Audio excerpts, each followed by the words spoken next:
Assalamualaikum warahmatullahi wabarakatuh. Alhamdulillahirabbil alamin wassalatu wassalamu ala asyrafil anbiya'i wal mursalin sayyidina wa maulana Muhammadin wa ala alihi wa sahbihi ajma'in. Allahumma salli wa sallim wa barik ala Muhammad wa ala ali Muhammad kama sallaita wa sallamta wa barakta ala Ibrahim wa ala ali Ibrahim fil alamin innaka Hamidum Majid. Amma ba'd. Al-Wassalam Farmispa, sahabat yang amat dikasihi, dicintai kerana Allah. Uhibbuka fillah ya akhi al-habib. Rafidah Mustafa dan semua yang hadir pada malam yang mulia ni. Jikalau jangan lupa untuk share video ni kepada teman kita yang lain.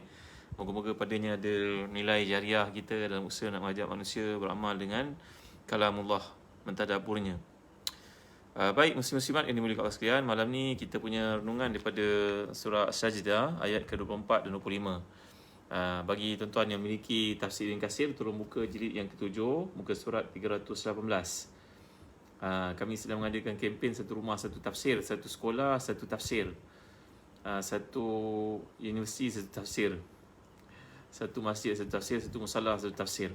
Dan kitab yang akan menjadi hadiah tuan-tuan, ada tuan-tuan memiliki tafsir Ibn Katsir dalam tempoh kempen ini adalah Fiqh Mizan. Mana buku Fiqh Mizan ni? Inilah kitab Fiqh Mizan yang akan menjadi hadiah untuk tuan-tuan, yang merupakan karya Syekh Al-Alama Profesor Dr. Ali Muhyiddin Al-Qardari. Kitab ni sangat penting untuk dimiliki. InsyaAllah bagi tuan yang dapat kitab ni pula, yang telah beli kitab ni pun dijemput sekali untuk menyertai daurah online bersama dengan Syekh Fawaz Fadil Noor yang telah menterjemahkan kitab yang mulia ni. Jadi tuan-tuan jangan melengah lagi, buatlah investment akhirat untuk memahami kalamullah, dapatkan tafsir Ibn Katsir. Baik, renungan kita pada malam ni pada ayat ke-24 dan 25 surah As-Sajdah. Tak lama pun tuan-tuan, maka janganlah tuan-tuan beredar sebelum habis majlis ilmu ni. Kalau boleh tolong panjang-panjangkan video ni pada teman kita yang lain. Terima kasih Zuzana Osman, Muhammad Asfani Ahmad, barakallahu fiq, Fairuz Loy, semua yang hadir pada malam ni, tolong panjangkan Sidah Sahak, tolong panjangkan video ni pada teman kita yang lain.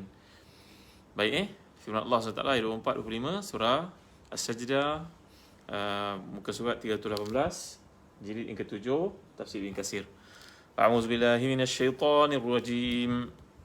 وجعلنا منهم أئمة يهدون بأمرنا لما صبروا وكانوا بآياتنا يوقنون إن ربك هو يفصل بينهم يوم القيامة فيما كانوا فيه يختلفون.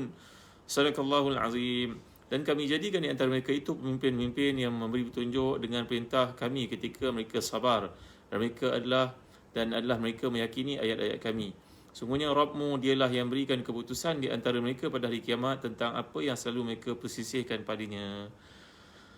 Semalam kita dah bincang mengapa Allah Taala menyebut kisah Nabi Musa selepas kisah penganiayaan yang berlaku kepada Nabi SAW kepada kekasihnya itu lantaran perbuatan tak bertanggungjawab musuh-musuh Islam seperti Abu Jahal, Abu Lahab, Uqbah bin Abi Mu'id ataupun anaknya Walid bin Uqbah bin Abi Mu'id, Ubay bin Ka'ab. Ini semua merupakan musuh-musuh Allah Subhanahu Wa Taala yang telah pun kita bincangkan segala tindakan jahat mereka. Ubay bin Khalaf, bukan Ubay bin Ka'ab. Ubay bin Ka'ab itu sahabat Nabi yang sangat mulia, hafizul Quran wa muallim an-nas, muallimul ummah. Itu Ubay bin Ka'ab, maksud saya Ubay bin Khalaf. Jadi inilah golongan yang menganiaya Nabi, memberi tekanan kepada umat Islam.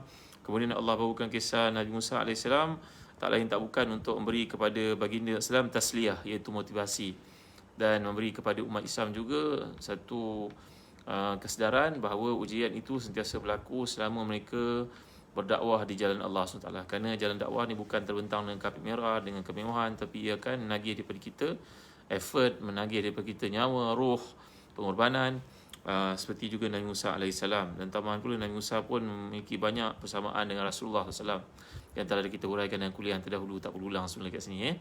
Kemudian ayat yang ke-24 ni menceritakan tentang di kalangan pengikut-pengikut Nabi Musa, mereka dilantik oleh Allah untuk jadi pemimpin. Kalau pemimpin-pemimpin di kalangan Rasulullah SAW, pengikut-pengikut Rasulullah dipanggil sebagai nukhaba.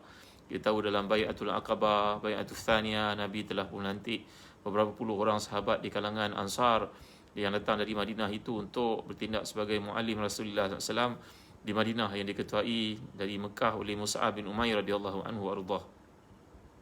Jadi kita semua sedia maklum bahawa dalam dakwah ini perlu kepada mengenali kepimpinan, mengenali orang yang ada kualiti untuk menjadi leader, tuan-tuan dimulai Allah sekalian. Jadi krisis yang berlaku dalam umat Islam di mana saja mereka berada pada ini adalah kekurangan kualiti leadership, leader yang berkualiti pada hari ini. Justru kita melihat banyak masalah yang timbul kerana tiada krisis kepimpinan yang berlaku di mana sahaja negara umat Islam. Salah satu sebab daripada perkara itu berlaku kerana tidak diberi penekanan aspek kepimpinan ini daripada kecil. Tuan-tuan, jadi pemimpin ni adalah satu amanah daripada Allah SWT.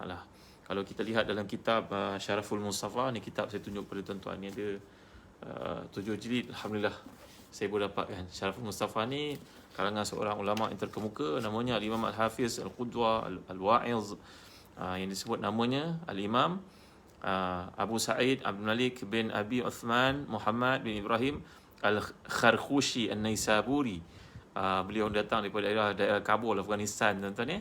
Dengan tuan-tuan sangkal daripada Afghanistan, Kabul, mereka menerima Islam lebih awal daripada kita di tanah Melayu.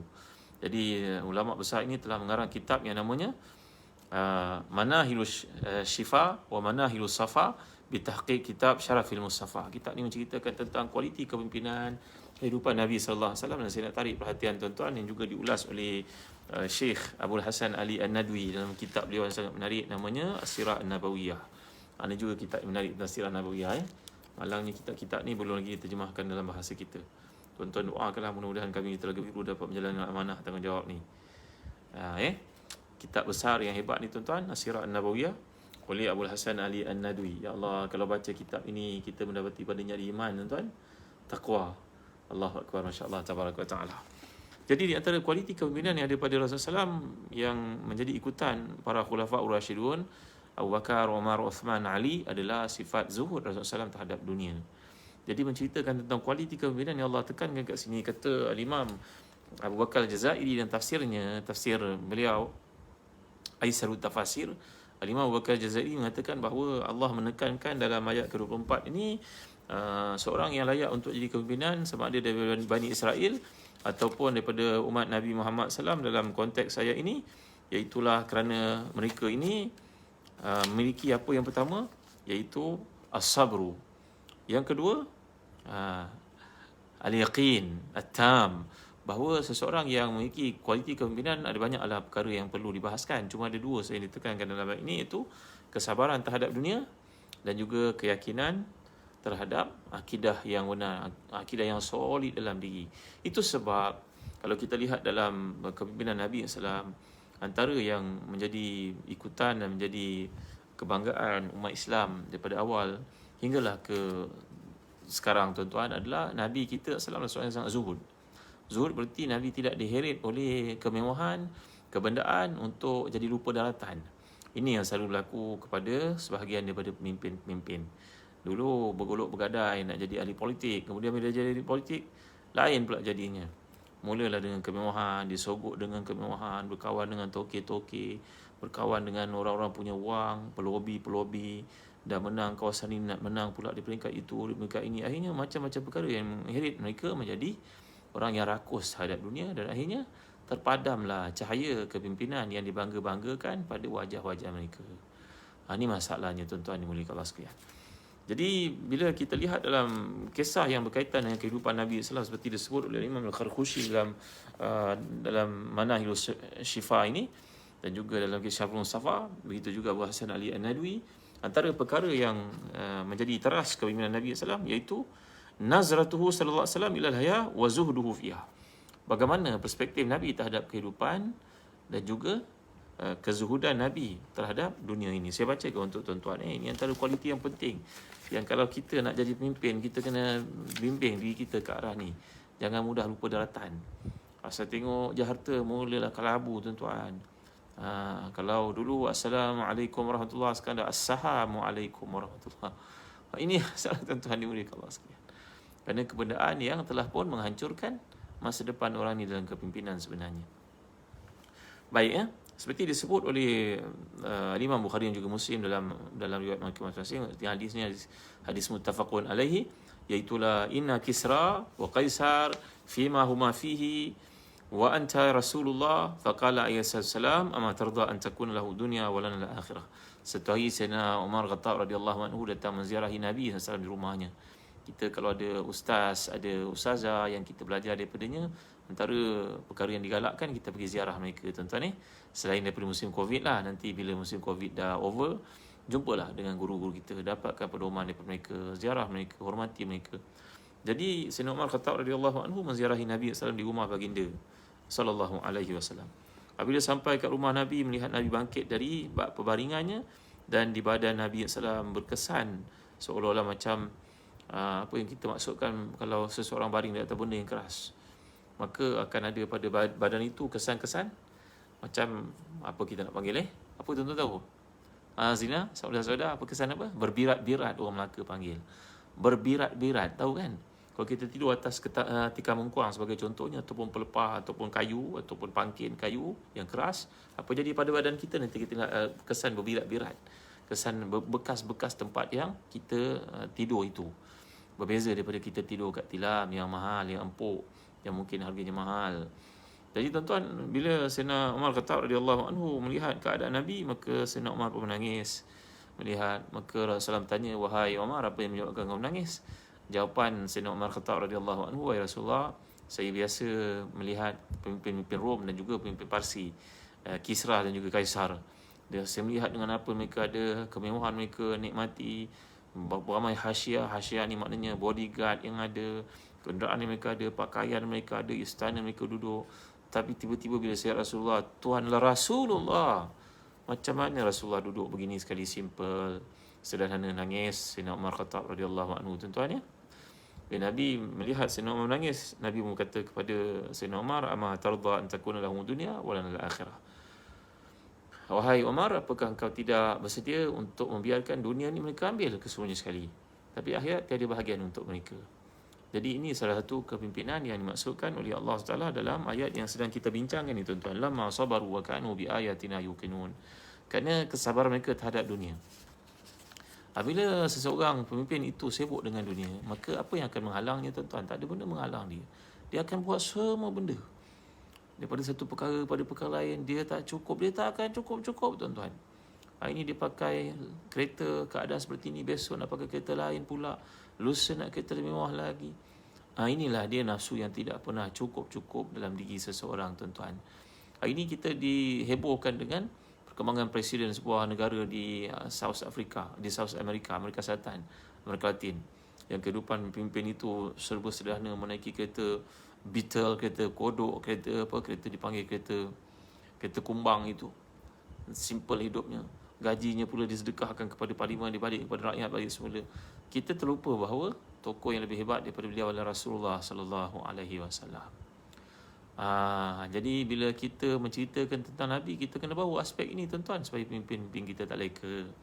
Dulu janjinya lain, tapi bila dah naik kapal terbang semuanya business class, first class, habis lupa semua, tuan-tuan. Luput segala yang disebut pada rakyat dulu, habis lupa, dah tak ada dah, kerana keselesaan yang dialami.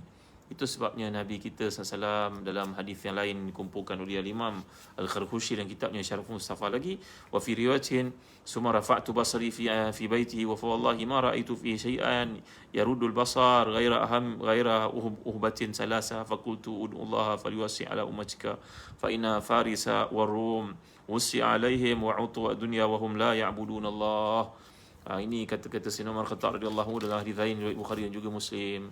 Bila Sayyidina Umar menziarahi Rasulullah SAW di rumah, Sayyidina Umar melihat di rumah Nabi ni tak ada apa-apa pun, melainkan baju, melainkan kulit yang digunakan untuk tujuan alas, dan juga pakaian Nabi SAW yang serba usang, sederhana, lusuh, tak ada benda lain selain daripada itu.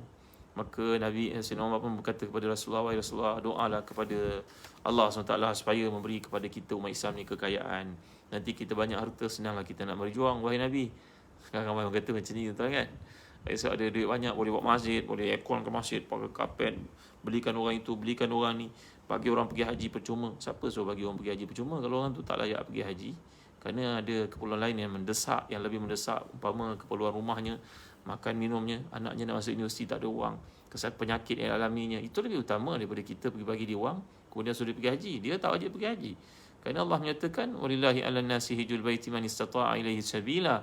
Ia hanya diwajibkan oleh orang ke atas orang yang memang punya taklif, yang memang punya kemampuan dari sudut keuangan, kemampuan dari sudut persediaan minda, persediaan keluarga ini tinggalkan, ada syarat-syaratnya.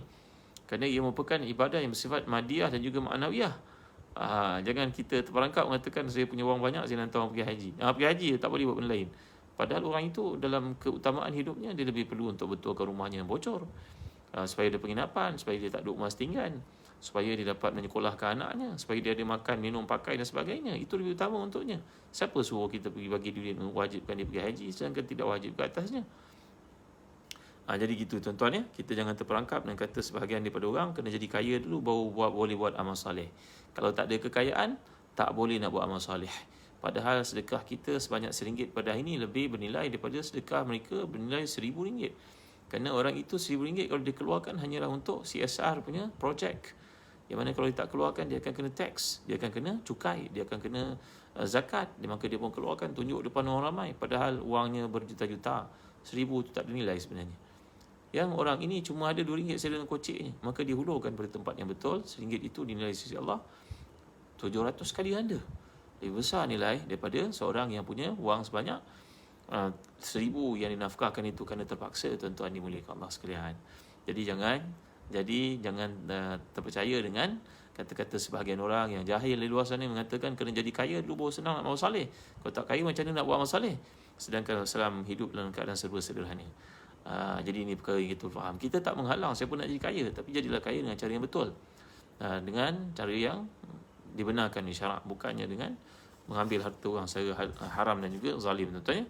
Lalu Nabi SAW ketika mendengar kata-kata Sayyidina Umar tadi, yang Sayyidina Umar minta kepada Rasulullah, wahai Rasulullah, mintalah kepada Tuhanmu supaya memberi kepada kita semua kekayaan. Tuan-tuan, sebelum terlupa saya nak ajak tuan-tuan untuk dapatkan Habatus Sauda Birkah yang dihasilkan di Zahazan Travel. Saya nak tunjuk kepada tuan-tuan ya, bagi tuan-tuan yang belum pernah melihat, inilah di Birkah Habatus Sauda yang telah diproses dan untuk mudah untuk dinikmati, dimakan, berbeza daripada keadaan minyak. Kalau minyak mungkin kita hidu pun tak lalu tuan-tuan, mungkin tengik di mulut. Begitu juga bijirin, mungkin tak semua orang boleh makan, tapi tak ada proses seperti ini. Saya tunjukkan. Bismillahirrahmanirrahim.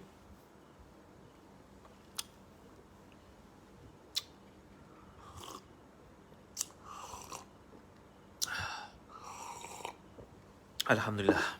Dapat tuan-tuan, alhamdulillah ramai yang telah menggunakannya. Dapati yang menyusukan anak, susunya bertambah, yang selalu sesama, kurang sesama, yang susah nak tidur malam dapat mengatasi masalah tidur malamnya, dan juga masalah-masalah yang sakit pinggang. Alhamdulillah baru-baru ni ada mengatakan menambah jumlah rambut yang gugur. Alhamdulillah boleh dapatkan Habatus Sauda Birkah. Kami sedang adakan kempen satu rumah satu birkah sekarang. Jadi dapatkan tuan-tuan, dan kempenlah kepada adik-adik kita yang lain untuk menggunakannya. Di Zahazan Travel tuan-tuan dapatkan, tuan-tuan dapat hadiah buku, dapat hadiah kurma. Di tempat lain tidak ada tuan-tuan. Jadi dapatkan daripada Zahazan Travel Birkah Habatus Sauda yang sangat digalakkan dalam Islam. Malahan Nabi memanggilnya sebagai Habatul Barakah, bijirin kebaikan, bijirin keberkatan. Sahabat-sahabat Nabi yang luka, yang parah dalam perangan, digalakkan, disuruh Nabi SAW untuk mengambil Habatus Sauda. Alhamdulillah mereka sembuh dengan izin Allah SWT. Baik jadi kembali kepada kisah Nabi kita SAW. Kualiti kepimpinan yang dimaksudkan kata Imam Abu Bakar Al-Jazairi dalam tafsirnya, iaitu sifat sabar dan juga yakin dengan apa yang telah diperuntukkan, ditetapkan oleh Allah SWT. Kata beliau dalam kitab Aisyul Tafasir ni, ni kitab Abu Bakar Al-Jazairi, seorang ulama dari Saudi, dari Mekah. Beliau mengatakan bahawa di antara perkara yang dapat kita pelajari dengan kelompok ayat ini, dalam episod ini, bayan ma tunalu bihil imamatu fid din wa huwa sabru wa sihhatul yaqin. Seseorang hanya akan dapat kepimpinan, akan beroleh keyakinan orang, kualiti kepimpinan, pola berfikir orang-orang saleh yang layak menjadi pemimpin. Sebutlah siapa mereka. Baik Umar Khattab radhiyallahu anhu, Harun Ar-Rashid, Muhammad Al-Fatih, Mu'tasim, siapa lagi tuan-tuan nak sebut? Salahuddin Ayyubi, Nuruddin Az-Zinki, raja yang saleh bernama Nuruddin Az-Zinki ni pernah ditemukan oleh Allah, dihadiahkan mimpi dalam tidurnya bahawa Rasulullah SAW minta tolong kepada beliau. Begitu tinggi makam Nuruddin Az-Zinki. Saya pernah cerita pada tuan-tuan Akhirnya Nuruddin Az-Zinki ni mimpi melihat dua orang lelaki yang Rasulullah tunjuk padanya, selamatkan aku daripada mereka dua ni wahai Nuruddin. Nuruddin raja yang saleh yang telah pun menukar kerajaan Mesir, Universiti Al-Azhar pada masa itu yang berkiblatkan kepada Syiah menjadi sunnah. Besar tak peranan beliau tuan-tuan? Besar, Masya Allah, hebat. Nuruddin Az-Zinki Nuruddin Az-Zinki ini yang direzekikan, dikurniakan oleh Allah dalam mimpinya melihat Rasulullah minta tolong kepadanya. Ini kisah dikemukakan oleh ramai ulama Islam.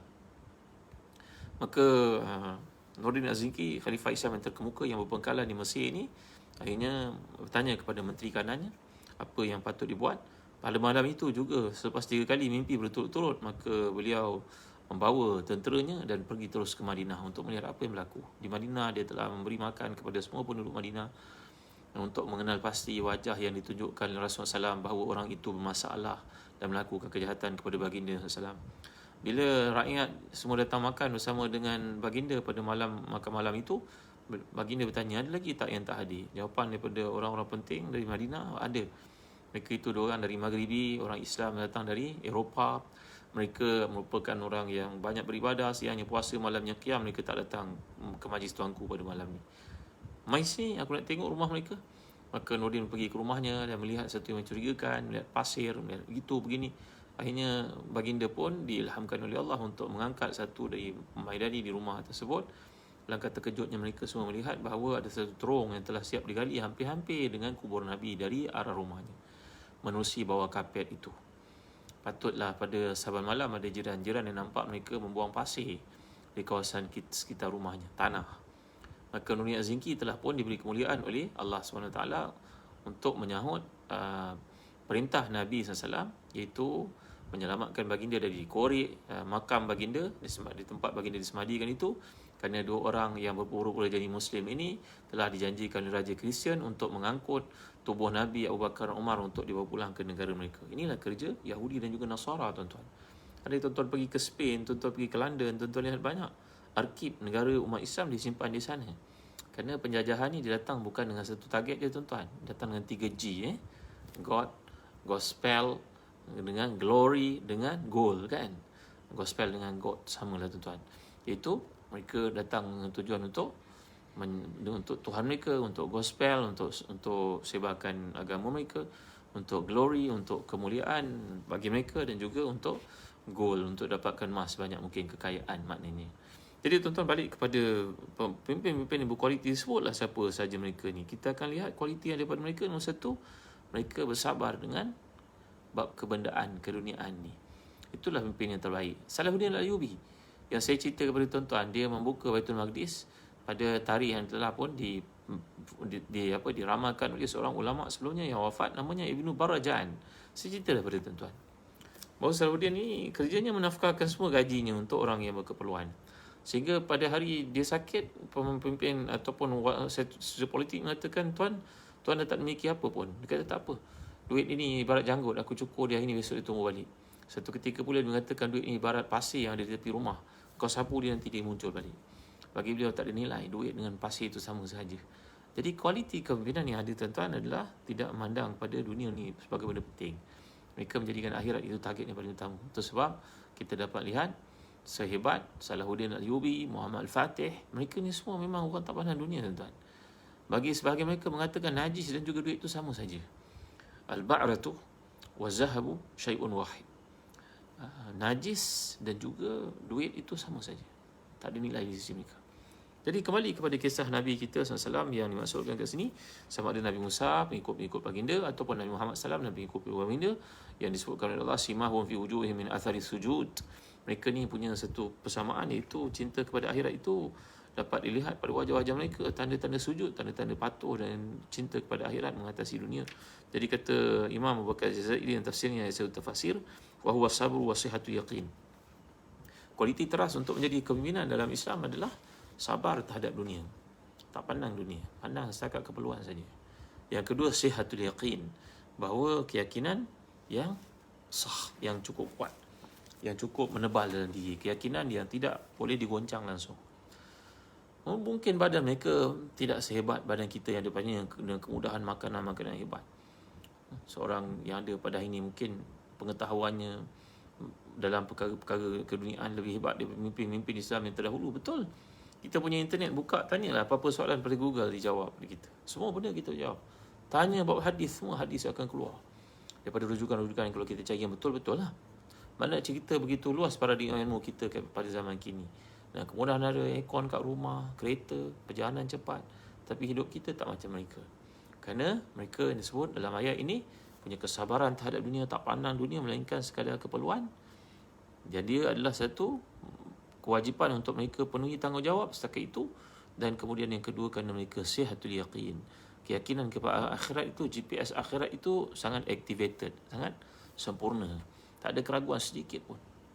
Tapi pada sebahagian daripada kita pada ini tersangkut dengan dunia, tersangkut dengan perkara-perkara bersifat kenikmatan yang fana, kerana GPS kita tidak jelas macam mereka, tuan-tuan yang mulia Allah sekalian. Baik. Jadi wakanu bi ayatina yuqinun, mereka yakin. Jadi kata para ulama kat sini pandukan kepada sirah Nabi kita sallallahu, sirah para sahabat, kita akan lihat mereka adalah generasi yang sangat hebat dan dunia pada mereka ni tidak ada nilai yang ambil sekadar keperluan, bukan dijadikan sebagai matlamat dan tujuan. Baik. Kemudian datang ayat inna rabbaka huwa yafsilu bainahum yawmal qiyamati fima kanu fihi yakhtalifun.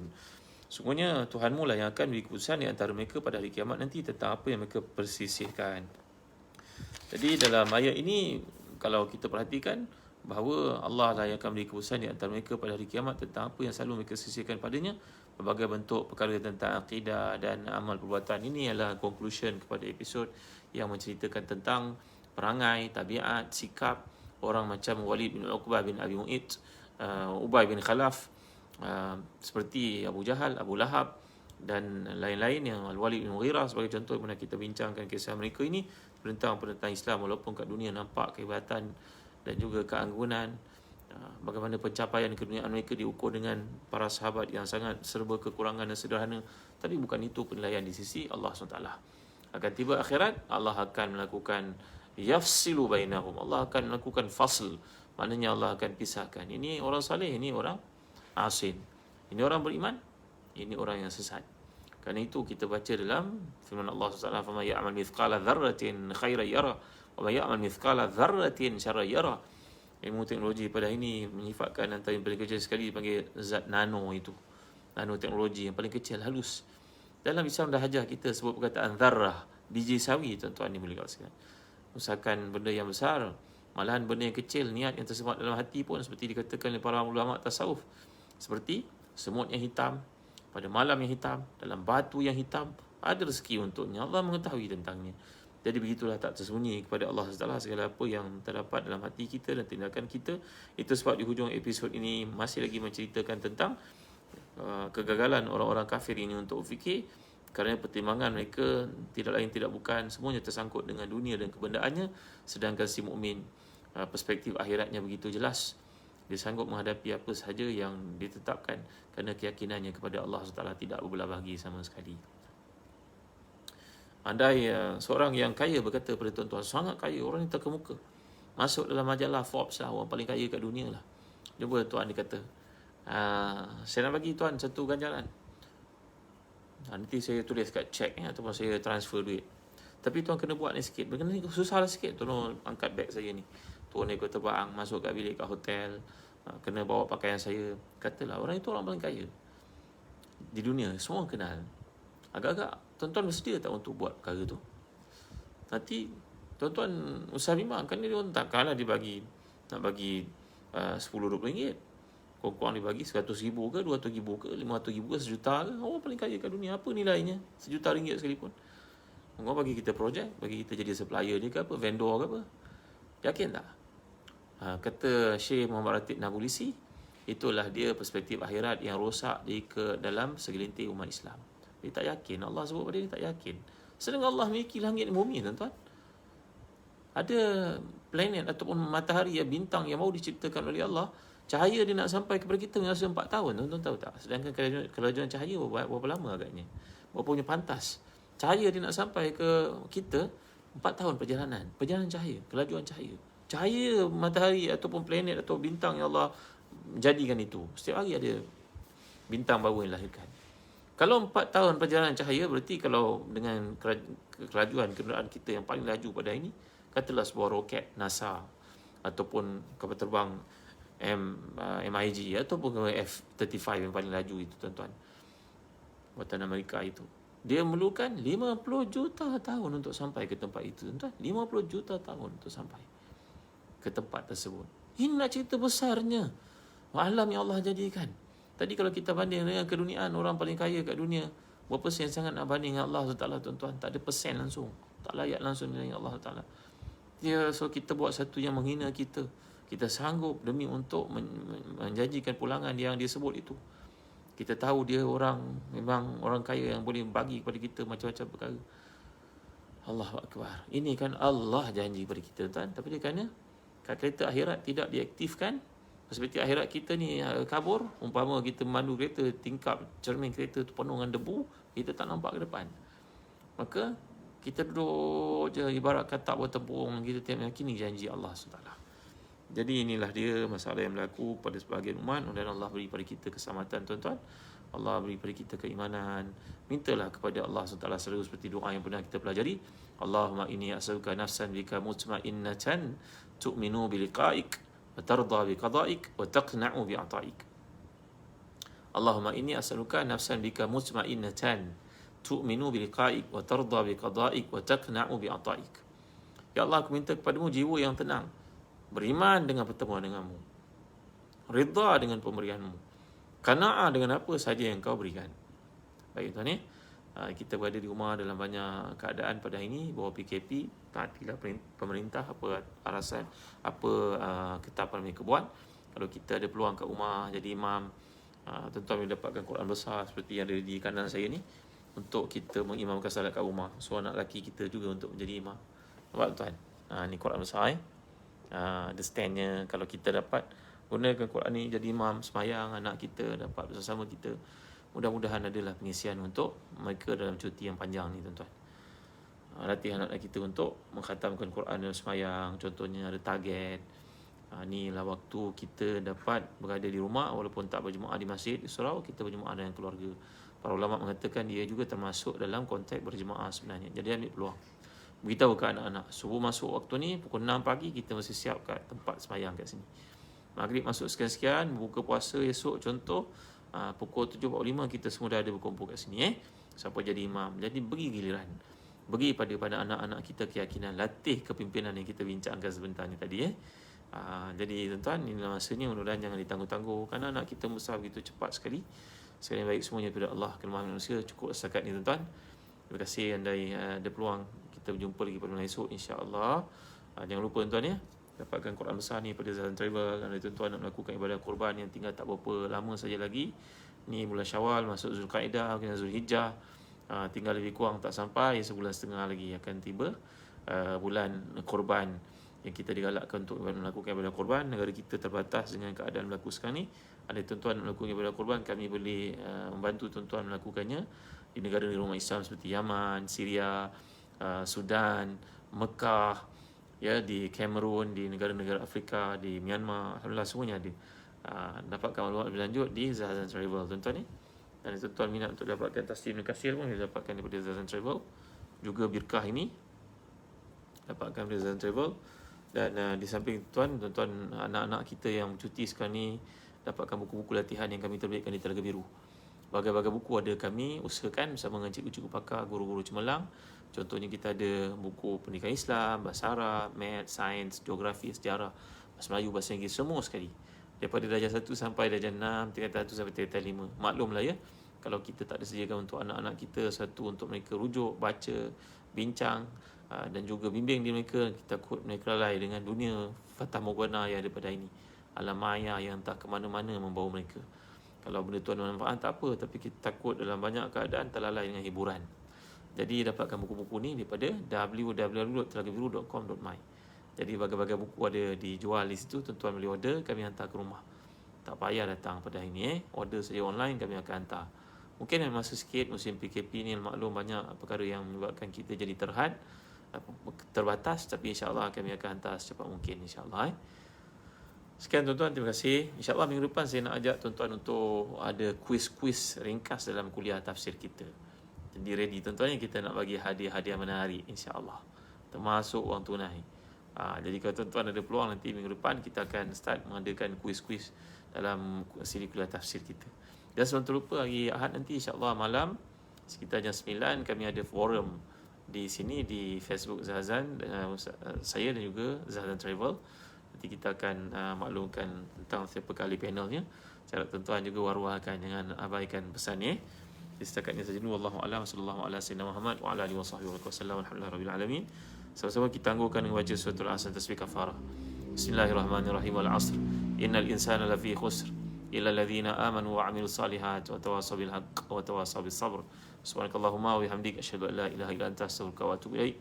Terima kasih Yang Mulia Tengku Murni, Aziz Taifur, Asfani Ahmad, Faris Misbah, Ustaz Syafiq Murad. Doa yang telah kita pelajari dulu, yang saya baca sebentar tadi, nanti tuan-tuan yang dapatkan dekat Telegram sahabat Ustaz Zahazan. Dialu-alukan tuan-tuan untuk menyertai menjadi sahabat Telegram kami, sahabat Ustaz Zahazan.